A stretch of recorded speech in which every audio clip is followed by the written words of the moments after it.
Bonjour, aujourd'hui on va parler du monde superficiel, l'atteinte de la perfection. La plupart des adolescents ou des jeunes adultes ne se sentent pas super bien dans leur peau et tout ça, c'est à cause des fameux standards de perfection. En résumé, la plupart des jeunes veulent obtenir le perfect body qu'on peut voir par exemple sur Instagram. En résumé, nous sommes contre l'atteinte de la perfection et le monde superficiel. Comme un premier argument pour supporter notre thèse, on a choisi de parler des appareils électroniques qui influencent les jeunes avec leur image d'eux-mêmes quand ils vont sur les réseaux sociaux. Alors, des gens vont sur les réseaux sociaux, ils voient souvent des gens connus qui sont minces, bien apprêtés, mais souvent on peut voir qu'ils sont parfaits, mais c'est loin d'être le cas.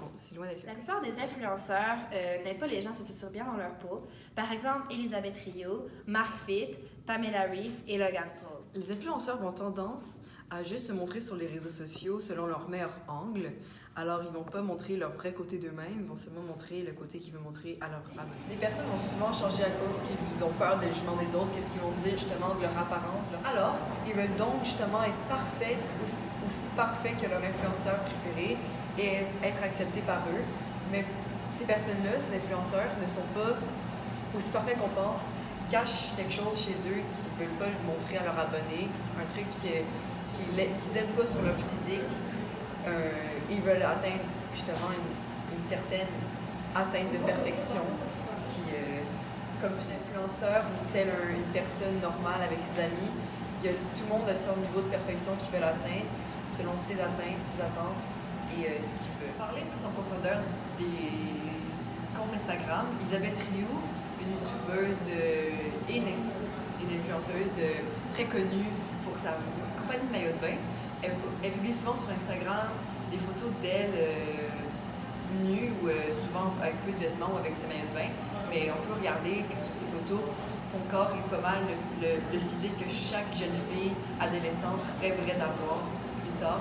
Alors ça crée un certain, comment on peut dire ça, un complexe chez nous qui vont nous rendre faibles, qui vont nous décourager, puis ne pas nous sentir belles. Puis nous donner le goût de plus vouloir s'améliorer niveau physiquement, être plus mince, avoir des plus grosses fesses, des plus gros seins. Puis ça peut créer des problèmes chez nous, ça peut créer de l'anorexie, on pourra plus manger. L'anxiété, beaucoup de stress pour devenir quelqu'un de meilleur. Un exemple plus masculin des comptes Instagram, par exemple, il y a Mark Fit qui lui parle tout le temps d'entraînement en fait sur sa chaîne.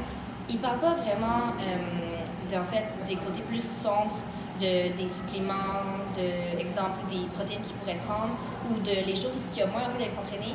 Il parle toujours de ça avec un grand sourire, le bon côté de la chose.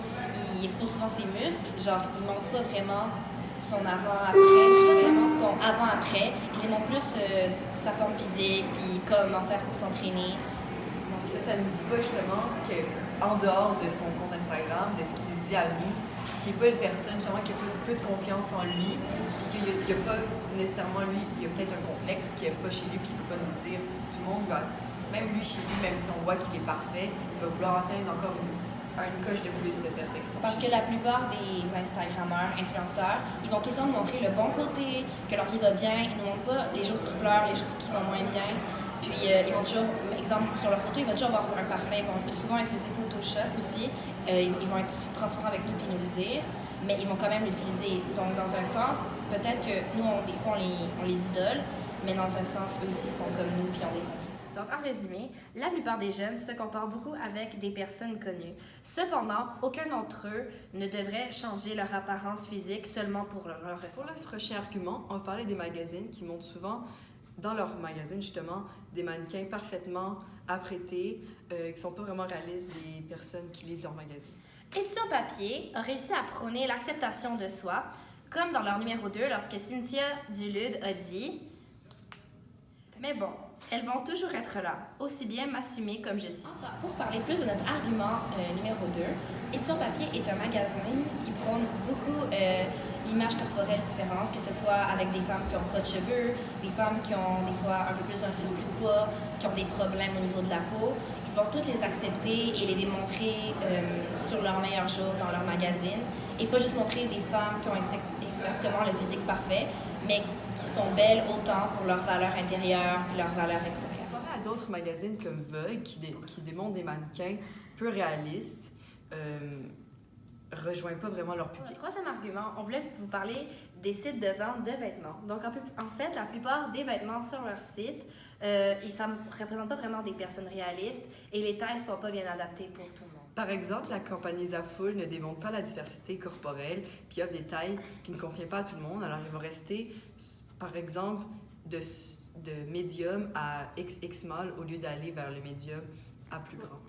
D'autres compagnies comme Urban Outfitters, Fashion Nova et Pretty Little Thing démontrent des personnes ayant un corps parfait et pas vraiment la réalité de toutes les femmes. Les sites internet où on peut acheter des vêtements qui vont nous proposer une taille, par exemple, small ou medium ou extra small. Quand on veut le voir prendre, mettons, une taille medium va souvent arriver et on va avoir reçu une taille qui est un small pour une personne plus fine. Alors, ils ont tendance à mettre les tailles plus petites qui, même s'ils sont supposés être une taille plus grande, alors je trouve que ça nous incite à dire « Ah, ben la taille que j'ai prise est supposée être plus grande. Est-ce que j'ai grossi? Est-ce que il me semble que je corresponds pas à cette taille-là. » Parce que la plupart, en fait, des tailles qu'on commande, exemple un medium, sur le site, ça va équivaloir à un small comme on serait à l'habitude de porter dans des boutiques ordinaires un peu plus comme quand on va magasiner.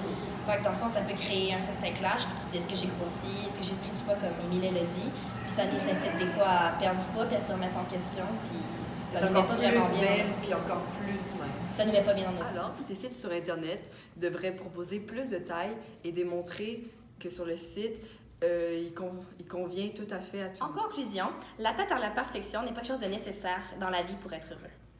La perfection n'existe pas. On est tous parfaits à sa façon et aux yeux de certaines personnes aussi.